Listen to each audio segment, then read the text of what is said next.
Good morning, my dear students. I welcome you all in this session. Today we start with lesson number 4, SS. Name of the chapter is the Supreme Court. I already explained you in the last chapter that High Court, Supreme Court, Taluka district courts are there. Now in this chapter we will study about the Supreme Court. What does the work Supreme Court does? You can see over here the picture SC node for inviting global tenders to revive KGF mines sets aside the order of Ketka High Court. Judgments of the Supreme Court in the newspaper. It is the picture of the newspaper that watch which type of judgments are given by the Supreme Court. Here you must have noticed the significance of the courts. Let us discuss about the need of the courts. Law is required for the safety and welfare of the people. When any citizen or institution breaks any law, a specific process is followed to address the issue. There is a hierarchy of courts to impart justice in our country. It starts with the Taluka Court as the lowest court, succeeded by the District Court, the High Court and the Supreme Court. The judiciary is one of the most important organs of the government. Judiciary is kept independent from the legislature and the executive. You can see over here the picture of Supreme Court is given over here.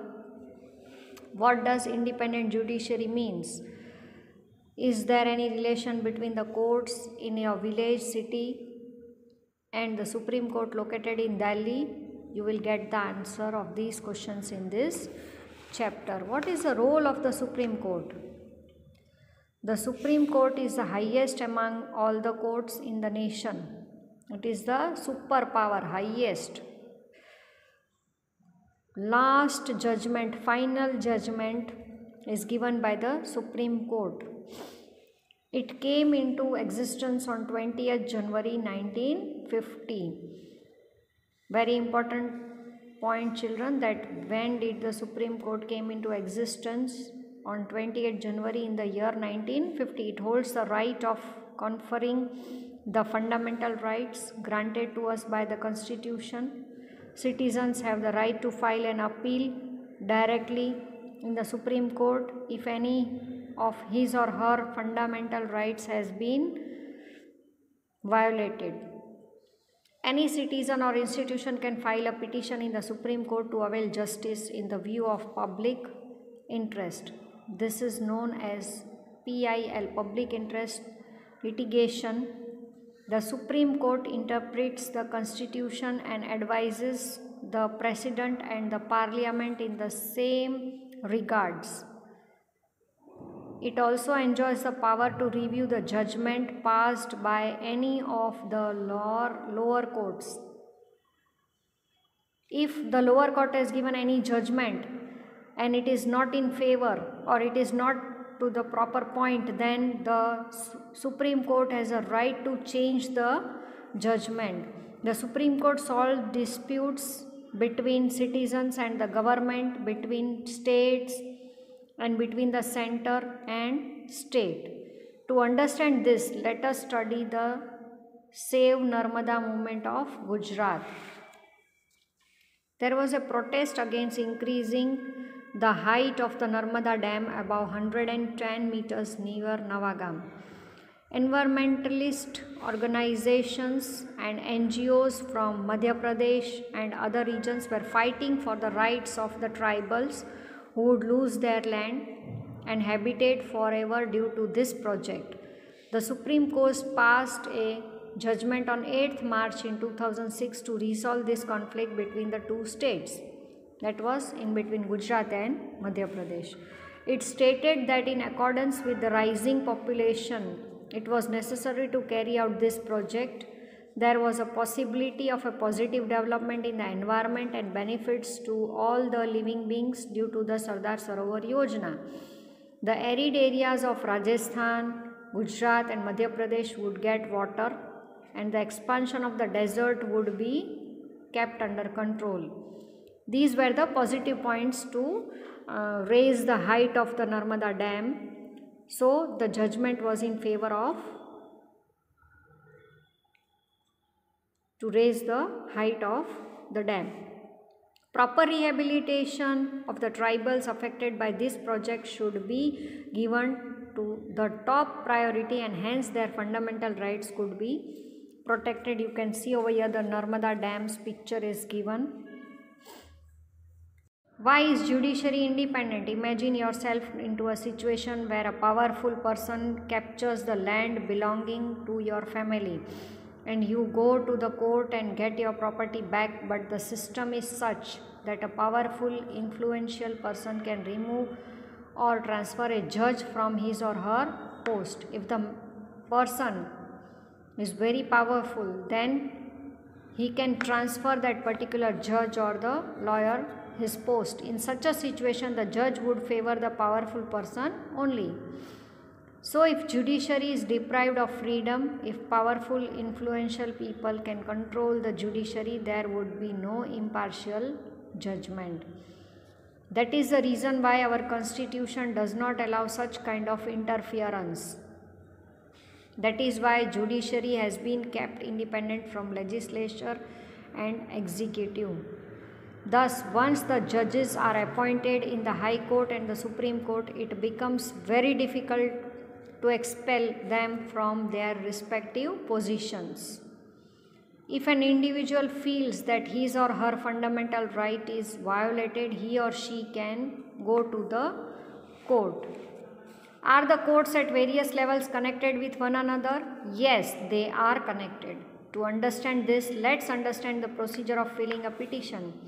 If an individual finds a judgment given by the lower court not satisfactory, then he or she can file a petition in the upper court. I told you that if the judgment is not given properly in the district court or high court, then they can go and appeal to the Supreme Court, and that is the last judgment given by the Supreme Court. To understand this concept, let's discuss a case. There were few houses in the southern direction where Ratlam municipality had constructed road.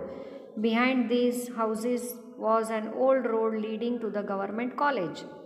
Near the junction of the old and the new municipality road ran an culvert of dirty water. Industries released dirty water infested with chemicals in this culvert.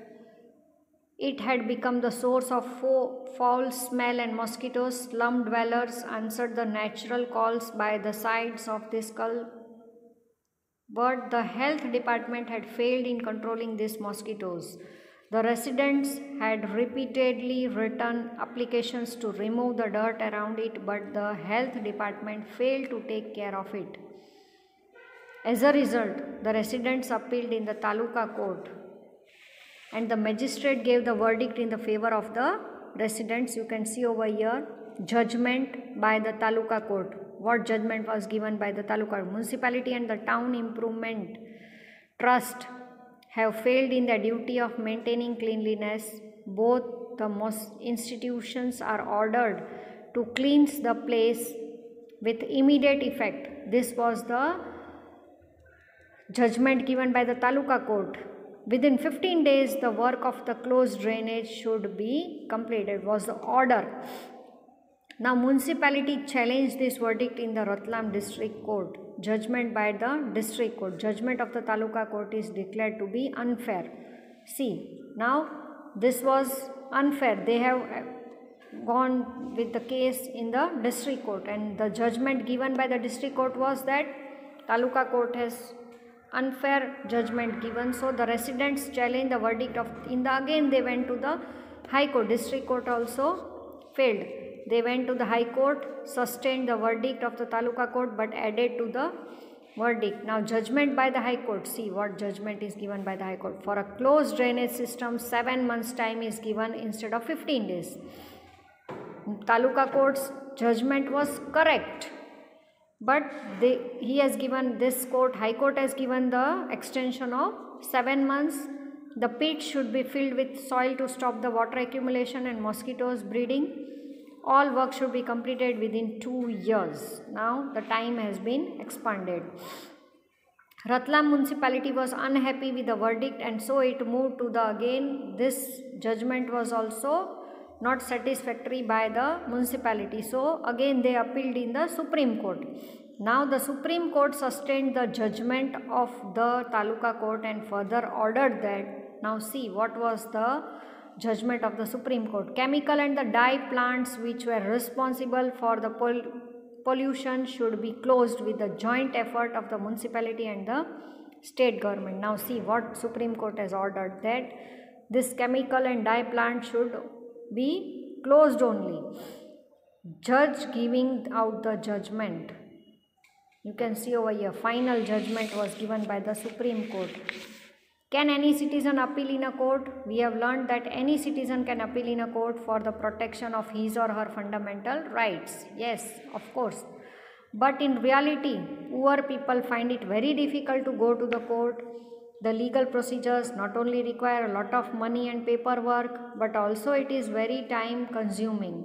For a poor person who is illiterate and incurring irregular income, it becomes really tough to go to the court and demand justice. You can see over the picture of labor is given, pulling and handcraft.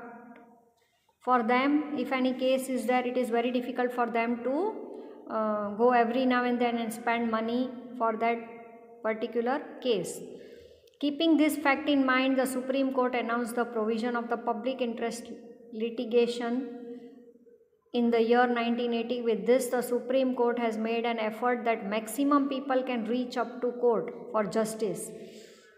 Any individual or institution can file a case on behalf of the people from the deprived classes. If any fundamental rights are being violated, then a citizen can appeal straight in the High Court or the Supreme Court without going to the Taluka Court or District Court. Directly the people can go and file a case in High Court or the Supreme Court. After 1980, PIL was used to bring justice to many deprived sections of the society. For example, PIL were filed to free laborers for inhuman labor or to release the prisoners from the jail in Bihar after the term of punishment was over. The midday meal program launched in the government-aided school too is an outcome of one such PIL. If the Supreme Court finds an PIL regarding fundamental rights and or its implementation inappropriate, then the court may punish the person, group of people, or to that particular institution.